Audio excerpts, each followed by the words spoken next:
faa'iidooyinku ay leedahay yaanyada ama tamaatowga ama xubuubta baaritaano la sameeyey goordhoweed ayaa lagu soo ogaaday yaanyada faa'iidada ku jirta oo gaar ahaan jirka ibnu-aadamka ay u leedahay. baaritaanadaas waxaa lagu sheegay in ay yaanyadu faa'iido fara badan ay ku leedahay jirka ibnu-aadamka, gaar ahaan wadnaha iyo halbowlayaasha, inay faa'iido weyn u leedahay caafimaad leh. sidoo kale waxyaabaha ay samayso waxaa ka mid ah in lagu dhimi karo miisaankaada hadduu cuslaado bato. waxay kaa waardiyeysaa oo kaa ilaalisaa cudurka dilaaga oo la yidhaahdo kankaraha ama kansarka. waxay kaa xifdisaa oo kaa ilaalisaa dhiigkarka dadkii qaba ayay waardiyeysaa, xifdisaa. allah u xifdiyaa iyadoona caawis weeye.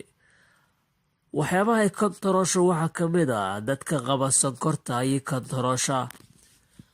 waxyaabaha baaritaanka lagu soo qaado waxaa ka mid ahay waxay faa'iido weyn u tahay oo daaweysaa colol fadhiga. coloshu hadday fadhiisato waxyaabaha lagu soo ka saacidaya waxaa ka mid ah yaanyada, oo waxay jilcisaa cunta mareennada oo dhan iyo cunta caawiyaasha oo dhan ayay jilcisaa. sidoo kale jirka oo dhanna way jilcisaa.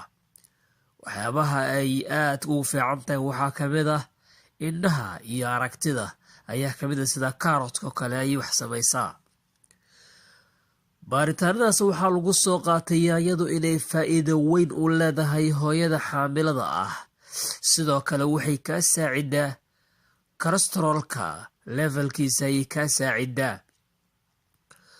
waxyaabaha kaloo baaritaanka lagu soo qaatay waxaa ka mid ah yaanyadu in ay la dagaasho calaamaadka tusaya inaad duqnimada ayay kaa saacidaa, iyo lafahooda oo daciifa oo tusa duqnimo iyo burbur iyo baaba tusa ayay kaa saacidaa. waayo waxaa ku jira kashiyomka iyo fasfoorka iyo fitamiinkayga ayaa ku jira, taasoo dowrkoodu yahay lafaha.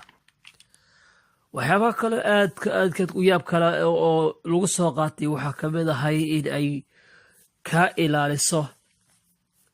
ilaaliso keliyaha, qururaxa iyo qashinka ayay kaa ilaalisaa, ay ka saartaa keliyaha, ka ilaalisaa. waxyaabaha kaloo lagu soo qaatay waxaa ka mid ahay inay caafimaad buuxa u tahay timaha, gaar ahaan qofkii aad iyo aad u isticmaala, si joogta u isticmaala.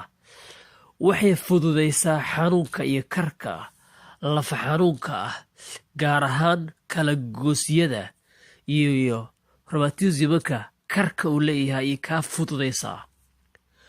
yaanyadu waxay ka kooban tahay waxyaaba fara badan, mawaad ghadaa'iya oo jirka faa'iida u leh, gaar ahaan difaaca jirka. waxaa ku jira macdantii, waxaa ku jira fasfoorkii, waxaa ku jira birti, waxaa ku jira kashiyomkii, waxaa ku jira fitamiin jigii, wankii, fitamiin bigii. fadlan intaana isticmaalin la xiriir dhakhtarkaada siduu kaaga caawiyo oo kuugu sheego wixii muhiimka ah. wassalaamu calaykum.